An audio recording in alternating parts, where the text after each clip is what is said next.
Well, happy hump day, everybody. I'm Matt McCord from Wild Dogs and US Metal Records and usmetal.com. And I saw a story on Facebook by Jesse Sample that reminded me of a good time we had in LA in 1983. Went down to play with Black and Blue and Steeler. It was Yngwie Malmsteen's, I think, his second gig in the States. And I'd been talking to Yngwie for months. He lived at Mike Barney's house while he found him a band. And we got to be good friends, and I love Yngwie. He's my favorite guitar player next to Hendrix. So we played the gig in San Francisco, and at the old Waldorf, that's right. And Danny Kurth, the bass player, he was like the cute guy of the band. And he picked up some probably 13-year-old groupie. What she was doing there, I don't know. But see, in San Francisco, they had all ages and drinking shows. And I discovered that when I went down to see my friend Kip Dorn on July 4th, around that time, in 1981, and I played in a band with Mick Zane from Malice. Later, he'd be in Malice. And we went down to the old Waldorf on July 4th and saw G.E. Smith and the band called Squeeze. And I saw a sign up that said Motorhead Monday. So I begged them to go back down Monday to the city. He lived in Santa Rosa, about 60 miles up the road. So we did. So I was familiar with it's a great club. It wasn't gigantic. It was about, I think it was 1,000 people at the most, maybe smaller. Anyway, we play as Wild Dogs in 1983 at the old Waldorf. It was a funny gig to begin with. Dean had thrown his cymbal into the audience like a frisbee. Just at the time, Danny was walking across the stage, and he hit him like Odd Job, and bam. And Danny had problems where he would have seizures, and we thought that was going to trigger it. The first time it almost happened at a gig was in Longview, and we were playing with Rail. And my ex-wife, Angie, was on the side of the stage, and she said, during the Tonight Show, Danny just stared at her like he was on drugs, and he never took drugs, and just spaced out. We thought he was going to flip out. That show was marked by this one guy. That was in a great theater with 3 balconies. The Columbia Theater in Longview. I'm digressing, but somebody said, tell stories, so I'm telling stories, all right? So during the show, I kept dancing like Michael Jackson. I'd always make fun of stuff, and, I like Michael Jackson, though, actually. So this guy that was in the top balcony was screaming really loud, and he was calling me homosexual names, which are not allowed to say. So, and he made his way down to the front row, and there's security, and there's a long barricade, and he just yelled out the F word at me, pointed at me, and said, I go, wait a minute, let's stop that, stop the show. I said, you picked a really good time, and you're very courageous to come out to the world and tell them you're gay. And he kept yelling the word over and over. I said, give him a round of applause. And he went ape. He went crazy. That's a Leave It to Beaver term. He went ape. And they called him off. But so Danny, meanwhile, was like looking like he's going to have a shaker, is what they called it. And that was over. We go to San Francisco. We played the gig at the old Waldorf. Dean frisbees his cymbal out, hits Danny in the head, practically takes his head off of the thing. And we finish the gig, we load out. Danny picks up some really underage girl, and like 7th grader, I think. She was really young. And that would happen all the time for them. I just was too busy collecting the money or making plans for the next show to do any of that stuff. So I'm still a gig virgin. I don't have anybody after me with their kids. And so we leave. We go back to the hotel, the motel, that's managed by a Middle Eastern guy who gets quite irate, and it was right next to a store that had what they call bagel dogs. And I don't know if they have them where you live, but it was a bagel with a hot dog in it, and you could microwave it. Yum, I can taste it now. It's great. So we're in the motel. The roadies and me and Dean would stay in one room, and the old men, Jeff, and Danny, and the sound guy would stay in another room. We called it the porn room because Jeff always had to stop. As soon as we crossed the border into California, I think like in Redding, or Red Bluff, there was a porno shop just across the border. Jeff would stop there, even when he had his wife. Oh man, Lynette was a beautiful woman, and she'd wear these tiny shorts, and I mean, she rode with us, and he'd stop to go to a Jack Shack and leave her in the van with all of his hungry dogs. So they got their room, we got our room. Dean is always goofy. And Sean, his drum tech, and the guy that drove, we rode in 2 vans. Jeff, the guitar player, had his van with his guitar stuff and the bass stuff. And Dean had his dad's carpet store van that had his drums and all the roadies and all the weed. Because we were that kind. We weren't big drinkers like the other guys. It was all about smoking bong hits out of a bicycle bottle turned into a bong.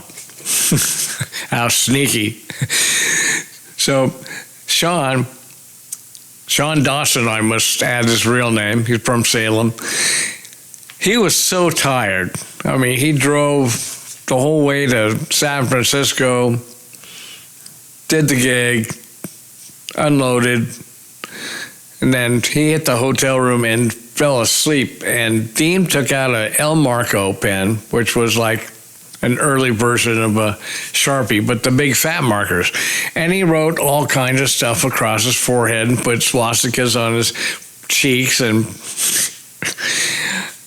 he was giggling the whole time, and nobody paid attention to Dean. We were talking amongst ourselves, and I looked over, and I see he really did his face up in just a horrifying thing. He put barbed wire across his neck and Frankenstein bolts on his side of his head. I mean, really marked him up. And the phone rang. And I answer the phone. I go, Sean's sleeping. And the guy says, well, he's supposed to be at this Denny's restaurant. And I thought, uh-oh. I go, Dean, talk to this guy. And Dean knew him. And Dean said, oh, yeah, man. Yeah, man, we'll send him. Let me wake him up. So he wakes Sean up, gives him the keys to the van full of drums, and says, here's where you got to go, and gives him directions. And he takes off without going to the bathroom and looking at his face. He didn't come back the next day until about 4 in the afternoon. When he did come back, his face was bright red because he'd been scrubbing with lava soap to get the ink off. There's still faint traces of Dean's Picasso work. Dean's quite a good artist on your face. This is in the days before tattoos were, for normal people. And so he said, I was going to leave you guys here. I started to drive to Portland, but I decided not to. And came back and got us, and we drove to L.A., which was like an 8-hour trip. We make it to LA, and Jeff gave us strict instructions because Jeff and Danny and Jesse Samsel, the sound man, were going to stay at the Black and Blue house. And their manager, Garo, who was like a gangster down in LA, had rented them a house. And so they lived on Sunset. We stayed at the Tropicana Motel across from Ralph's Market. And Jeff told us, "You're not allowed to come up to the Black and Blue house." And Kip had grown up with Tommy Thayer and his brother John. He said, "Fuck that, I'm going up there." And I said, "Fuck that, I'm going up there. I'm grabbing a couple of bottles of Black Velvet and going to drink with Pete." Pete Holmes, the drummer for Black and Blue. I guess they didn't want us to go and embarrass them. Whoops, wrong thing to tell us. So the whole lot of us, I mean, we had like 7 crew guys. We all descend upon the Black and Blue house with plastic solo cups and a couple bottles of Black Velvet. And they were welcoming us like, "Well, why didn't you guys come up here?" And I said, "Jeff told us we were not allowed to come up here." And they said, "That's crap." And I found out the house was a small house full of roaches. And so we went and we partied. Anyway, the gig was a couple days later. Mike Barney came over the next day because he was looking to sign Black and Blue to his label Shrapnel, but they had bigger ideas. So he said, "Okay, we'll see you tomorrow at the gig." We go to the gig, and they leave me. They go someplace else, and I'm there at the country club in Reseda by myself. They brought a full tub like a bus tub full of nachos to eat. I ate the whole thing, pretty much. I figured I better leave a few. And they brought 2 cases of Budweiser, which I pretty much went through myself, and took a shower in the shower next to Ron Keel, the lead singer for Steeler. And he's a tall guy, man. Probably even taller without clothes on.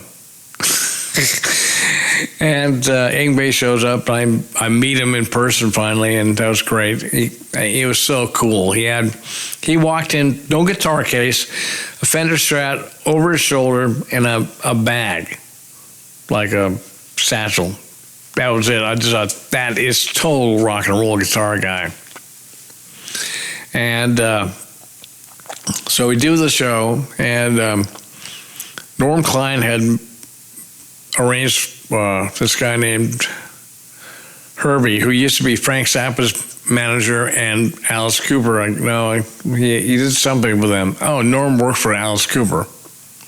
He's the one that introduced me to Shep Gordon. But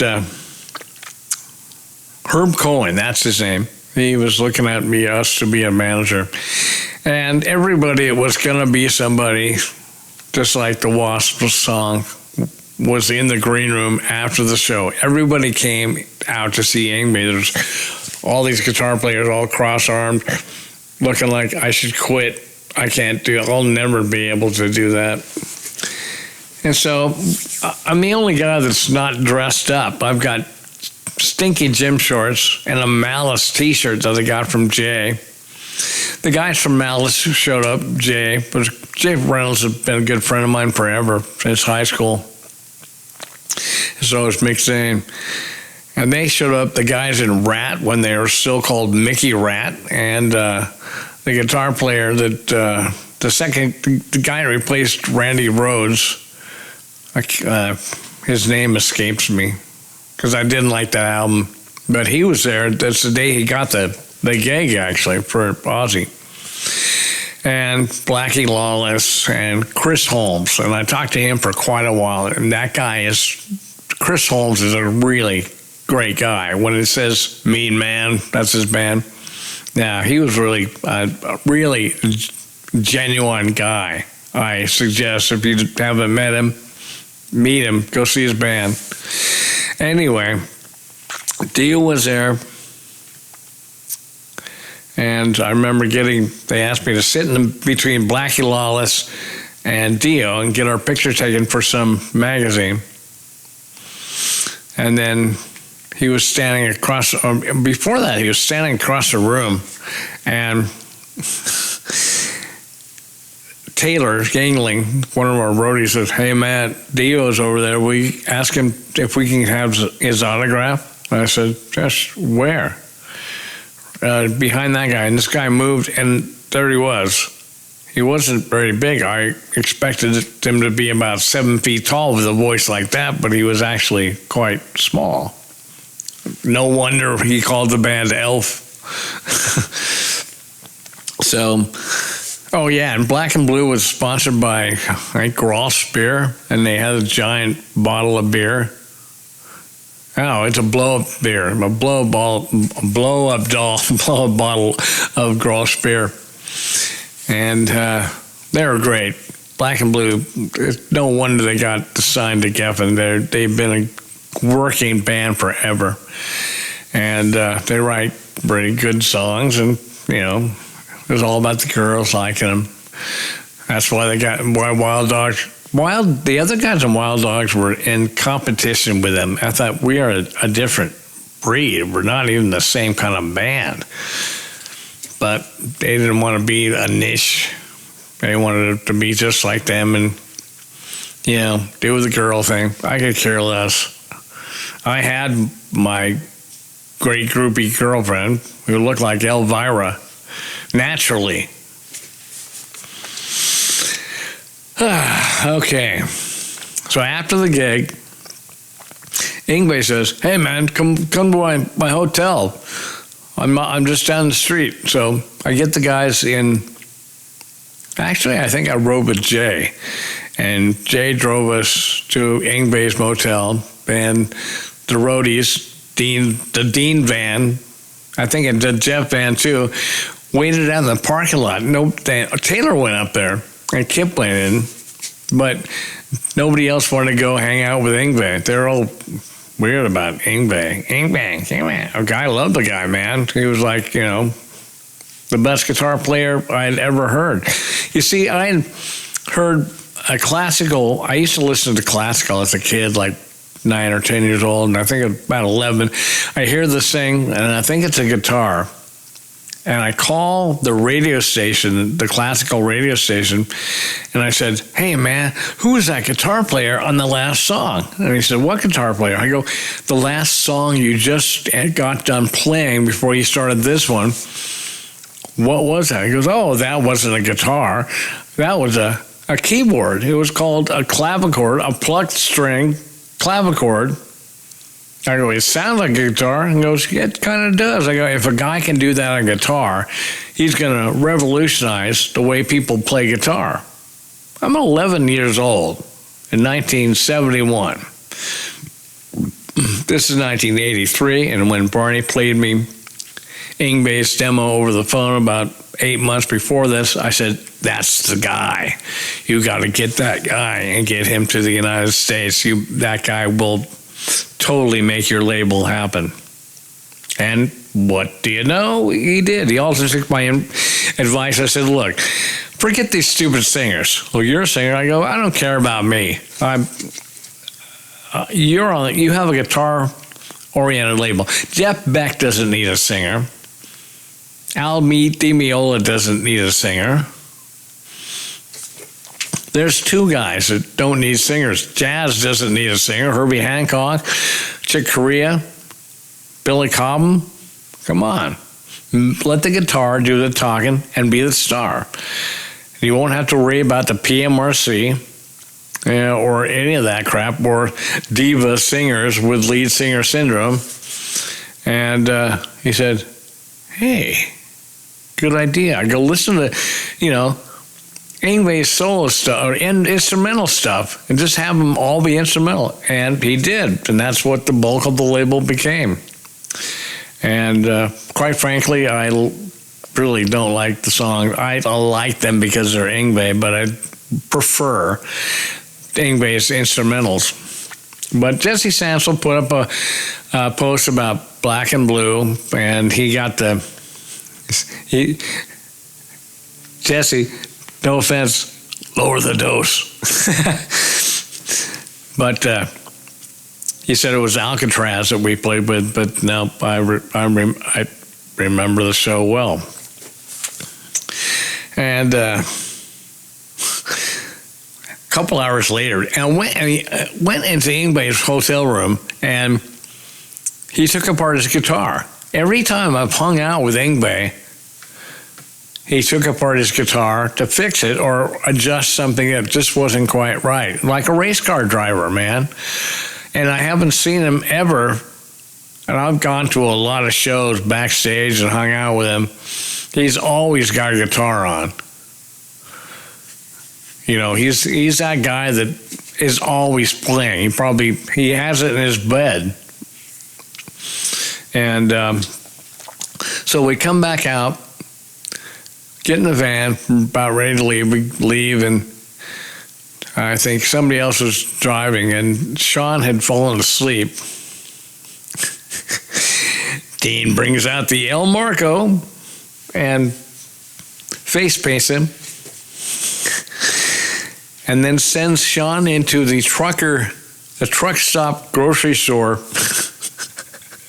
Because Dean said, man, I need some chocolate milky and Hostess O's. He really liked chocolate milk and those powdered sugared jelly-filled Hostess donuts.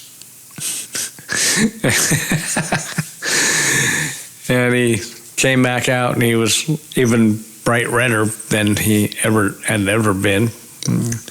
He was really angry, but what can you do? We're on our way home to Portland, 1,000 miles away. And he's out of the van, and we're in it. So that's that story. That was pretty fun. One time I played in Los Angeles, 1983.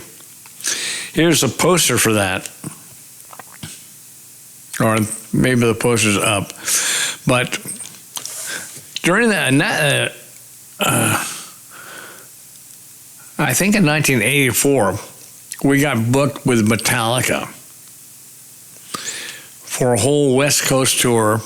They were going to basically use the tour to rehearse Ride the Lightning before they recorded it. It was, the classic Metallica lineup, which is awesome. Cliff, Kirk, and, the other two guys. The other two guys from Metallica, Lars and James. So we're all set to do this. I've got the posters from Seattle and Portland. And it's so funny because I had people tell me, oh, man, you guys were great on that show. And it never happened. We had 13 or 14 dates set up in like a 2 or 3 week run from here to, I think, Nevada or something. But their truck got stolen in New York before they were leaving to come out here. So when I got to the first gig in Seattle, put on by Craig Cook. Hi, Craig. He was a great guy. He booked us a lot. And we got to the gig, he goes, guys, and he always was really stylish and had like a white suit on, these cool glasses and this curly hair. I got bad news. I go, what? Metallica isn't showing up. What? And he said, no, their truck got stolen, but we're still going to go on with the show. And I thought, oh, great. We're going to get bombarded with bottles. I go, I actually said, do you have a tennis racket? He goes, tennis racket? Why? I go, because I'm going to need something to deflect all of the garbage thrown at us. We had done a bunch of gigs like with Slayer and Metal Church. Slayer, Metal Church, and Wild Dogs. It was Metal Church, then Wild Dogs, then Slayer. And by the time our second song was done, the crowd was not wanting us. They wanted Slayer.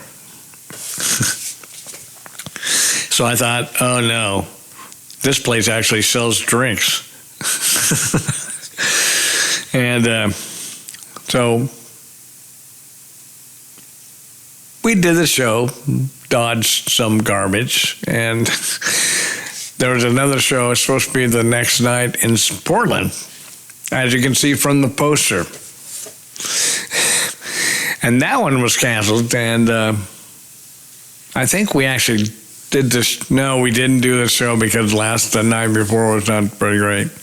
But Larry Hurwitz, people say, I don't like the guy, but he's always did me right. He got me into hundreds of shows for free.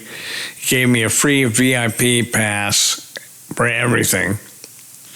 So he said, when Metallica comes back through here, then they came back with Armored Saint later on and some other band. And I got 35 of my friends into the show. One was Steve Hanford, Slayer hippie from Mayhem and Poison Idea. And it was Kip Doran and I and Angie rode down in Kip's Volkswagen. And we all, I think, chugged pretty much most of a fifth of whiskey, 7 and 7. And went into the show. My seat was reserved in the balcony, front rows of the Roseland, Starry Night. And Steve Hanford came up and said, Matt, will you wash my coat? And he put it under the seat, under my seat. So Angie, my ex-wife, if you know her, she's quite tall. And before the show starts, she's put your head kind of in my lap, and I thought, now? Okay. But she wasn't going to put anything in her mouth. So what she was going to do was vomit all over my crotch and vomit all over Steve Hanford's cool painted leather jacket. And quite a lot, actually. Because, that's what happens when you guzzle whiskey. But Metallica, they came out, the guitar tech started playing Balls to the Walls, and that guitar sound was so amazing. I loved that. Jeff hated the other guys just hated Slayer and Metallica and anybody else, really. I mean, it was just horrible. I would go make friends. I meet all the bands. That's how I know them. And I mean, we're starving in the same boat. Why not be friends? And that's how most bands get say, hey, you want to go on tour with us? And that never happened with us because the other guys weren't that friendly. So they blamed it all on me being a big guy. No. Friends help people that are friendly and other friends. And if you're not friends, they don't want to help you. But that's a couple of stories from the 80s, 40 years ago, 83, 84 from Wild Dogs. And, okay, one more. We opened for Dio on the Holy Diver Tour. And that was in the old Starry Night. Before they rebuilt the stage, the first time the big stage was happening was Saxon, Black and Blue with Jeff Lebanski in the band then, and Yngwie. So, of course, I went to that one. And the stage went from, it used to be a church. Like it was a church for downtown. On the roof it said, Jesus is the way, or Jesus is the light, a big, huge, ginormous sign, lighted sign, but on top of the building. So you couldn't miss it. So it still had the rail up and the kneeling thing for when you do communion. If you've ever been to church, they give you a crappy cracker and say God loves you and you're saved. Amazing. A cracker stands between you and eternity. But when doing the show, and this guy, who looked like a punk rock guy, and I come from the punk rock scene. He comes up, and he headbutted me. That's the second time that had happened. And the first time was in Seattle playing with Shadow, Mike McCready from Pearl Jam's first band. And this guy came up on stage and headbutted me right in the temple. I could see a flash of light, and I almost went out. But there was no dressing room. There's this little space in back of the stage. But you can't be in here. We had to change on the stairs up to the balcony. I just showed up with what I wear on stage. You know, the normal attire to wear while you're riding a motorcycle. A leather jacket with studs, shoulder pads like Road Warrior, big spiked armbands, and this hat. But, yeah, pretty fun. My memory still works great. I had some really great concerts. And if you were there, thanks for showing up, and buy some of our CDs that we still have, our great records that we put out in 1982 and 83. Man's Best Friend, the Wild Dogs' second album, and the Wild Dogs' first album on US Metal Records at usmetal.com. The only place you can buy them is eBay. If you have a record store, the prices are better than wholesale. I just want people to remember the music. I don't want to be forgotten, like yesterday's Flush. So, Ravem. We played with Ravem, too, and I've been friends with John Gallagher, who has been on my podcast 4 times, and they just did a great tour with Vicious Rumors, and maybe I'll get back to him. But here's a funny story about that gig. It's kind of right before they got rid of me, I think. And we're at the bar behind the Starry Night, Cisco and Ponchos, in the bar. And John Gallagher comes in, and he's English, so I realize he's the guy. And John Donnelly and said, if I ever start a bar, I'm going to call it Bunch of Booze, and Bunch of Booze is going to be the signature drink. And John says, what's good to have here? And John says, Bunch of Booze. So he orders, I'll have a bunch of booze. And then realizes it's a joke. Well, we had a beer, and he said, come on, mate, let's go across the street. And he said, I've got to go to the loo. And I go, oh, it's right here. So we walk in. And the stand-ups, or if you've ever been to a men's bathroom, the men's stand, or if you have to do number 2, there's a bunch of sit-down ones with doors. He walks into the sit-down, and I thought, oh, I can poop. I always have to go to the bathroom. So we sit down, and we continue our conversation. Just with this wall between us, I thought, I'm going to be this guy's friend for life. He's awesome. Because in the USA, no men don't talk in the bathroom for some reason. At work, at college, the places have 15 stalls, packed. That's when I decided I'm going to be a comedian. So I start telling jokes. And they're funny. But these guys, I guess the joke was already in their hand. They didn't laugh. They just got out of there real quick. Oh, yeah, bathroom humor. I love to pee. I'm Matt McCourt, and I'll talk to you next time. Thanks for tuning in. The U.S. Metal Podcast, and I'll see you next time. Thank you. Good night.